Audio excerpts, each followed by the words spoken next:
Bonjour tout le monde, je suis Christine. Aujourd'hui, je vous montre un tutoriel pour réaliser cette carte de souhait. Je sors un petit peu des sentiers battus avec des techniques de quilling.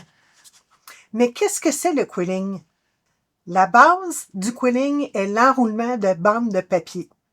Roulez le papier en spirale serrée ou lâche. Pincez les spirales pour créer des formes comme des gouttes, des yeux, des feuilles, etc. Assemblez les formes pour créer des motifs floraux, des animaux ou même des tableaux entiers. Le quilling n'est pas particulièrement difficile à apprendre, mais comme pour toute technique manuelle, il faut un peu de patience et de pratique pour bien maîtriser les gestes et obtenir des résultats satisfaisants. Quel est le matériel de base pour faire du quilling? Évidemment, des bandes de papier, de la colle blanche qui sèche rapidement, un outil pour enrouler les bandes de papier et des ciseaux fins. Si vous voulez investir dans certains outils, il y a des pinces qu'on appelle tweezers, des peignes à quilling, des gabarits, des onduleuses pour papier, des tapis de coupe et des règles. Il y a aussi des équipements plus spécialisés et plus onéreux, comme des formes prédécoupées et des kits spécialisés. Il y a aussi des outils à enrouler électriques et des outils à franges. Allons-y!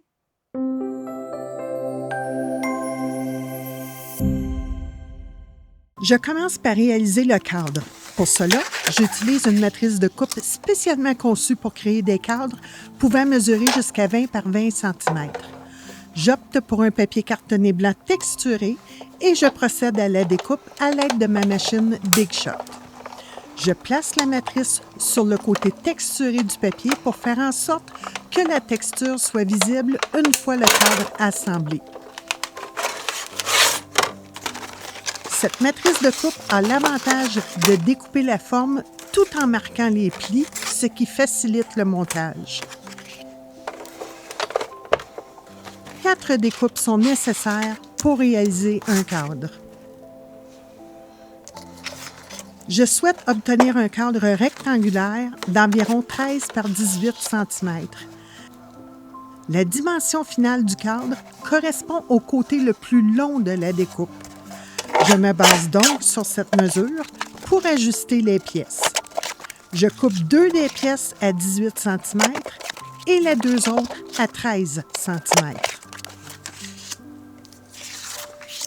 Passons à la colorisation. J'applique de l'encre gris foncé sur le côté texturé des découpes afin de mettre en valeur la texture et donner du caractère au cadre. Je me concentre sur le centre de chaque pièce car les extrémités seront cachées une fois le cadre assemblé. Avant de poursuivre avec la colorisation, je renforce tous les plis de chaque pièce à l'aide d'un plioir en faisant en sorte que la partie colorée reste visible à l'extérieur une fois les pièces pliées.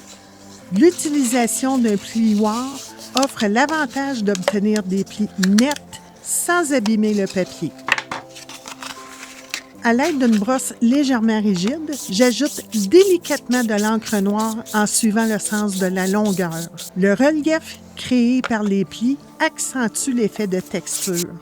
Il ne reste plus qu'à coller chaque partie et les assembler pour former le cadre. Je mets de la colle sur la partie courte de la pièce. Un petit truc est de se servir des plis comme repère et de replier la pièce sur elle-même pour la fixer. De cette façon, ce sera fixé solidement et bien droit.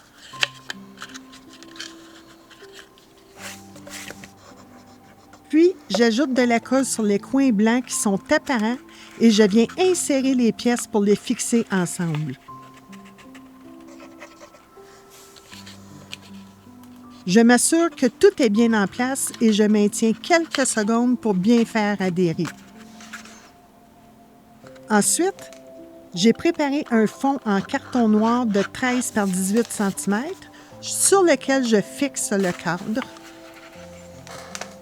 Puis je colle l'ensemble sur une base de carte aux mêmes dimensions. Le résultat est une carte bien stable.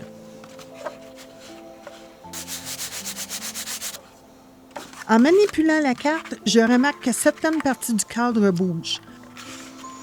Pour y remédier, j'ajoute simplement un peu de colle dans les coins.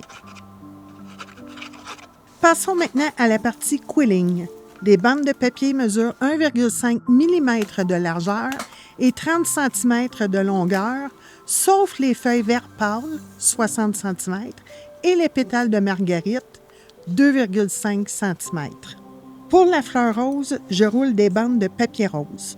J'utilise un gabarit pour créer des spirales lâches de taille uniforme. Une fois le bout collé, je pince une extrémité pour former des pétales en forme de goutte. J'ai besoin de 6 pétales pour cette fleur.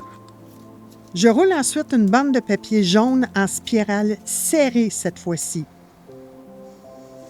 C'est-à-dire que je la colle sans la relâcher.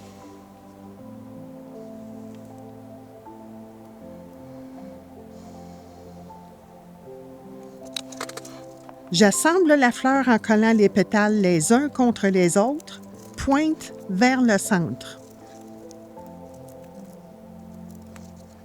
Il faut mettre de petits points de colle sur les côtés en évitant d'en mettre en dessous pour éviter que la fleur colle sur la surface de travail.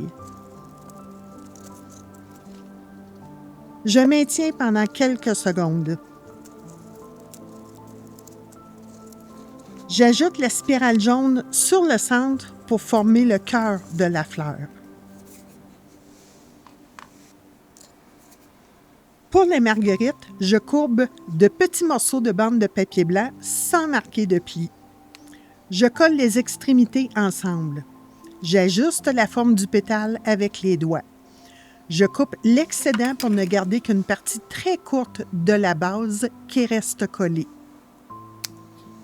Le cœur est une spirale jaune serrée que j'ai pressée fermement pour lui donner une forme ovale. Je fixe les pétales autour du cœur avec de petits points de colle. C'est une fleur un peu plus fragile. Il faut lui laisser quelques secondes pour bien faire adhérer la colle avant de récupérer la fleur.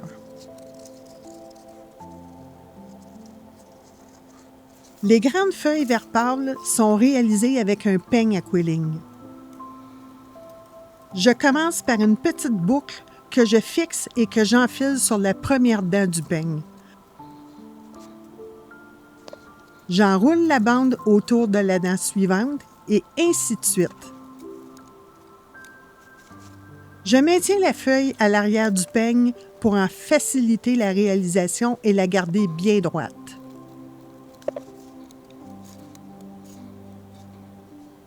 J'ajoute de la colle à la base de la feuille de temps en temps pour la solidifier. Une fois terminé, je colle et je coupe le surplus. Puis je façonne la feuille avec les doigts.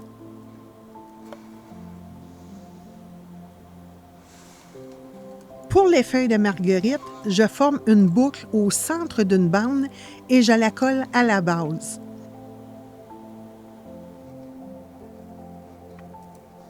Je plie une des extrémités pour créer une deuxième boucle légèrement plus basse, puis une troisième encore plus basse. Je mets de la colle à chaque étape, c'est-à-dire chaque fois que je plie la bande de papier et chaque fois que je fixe une boucle. Il faut laisser la colle adhérer entre chaque étape pour permettre à la feuille de garder sa forme.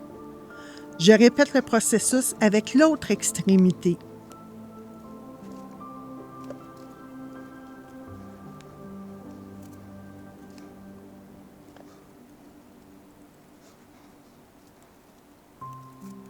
Je laisse une petite tige et je coupe le surplus. Enfin, pour les tiges des fleurs, je double l'épaisseur des bandes en les collant ensemble. Cela les rend plus solides et plus faciles à manipuler. Toutes les pièces sont maintenant prêtes pour le montage final. Saviez-vous que le mot quilling vient de l'anglais quill qui signifie plume?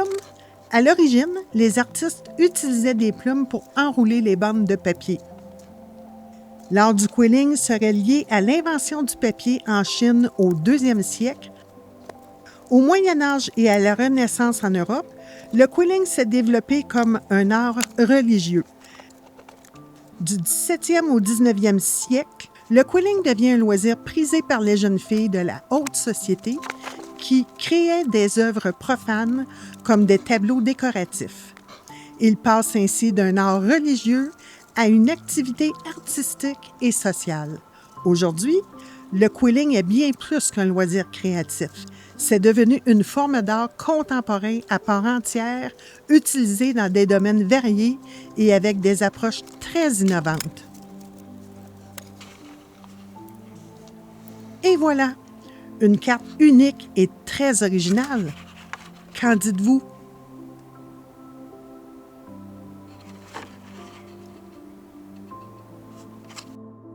Je vous propose 4 vidéos que vous pouvez regarder.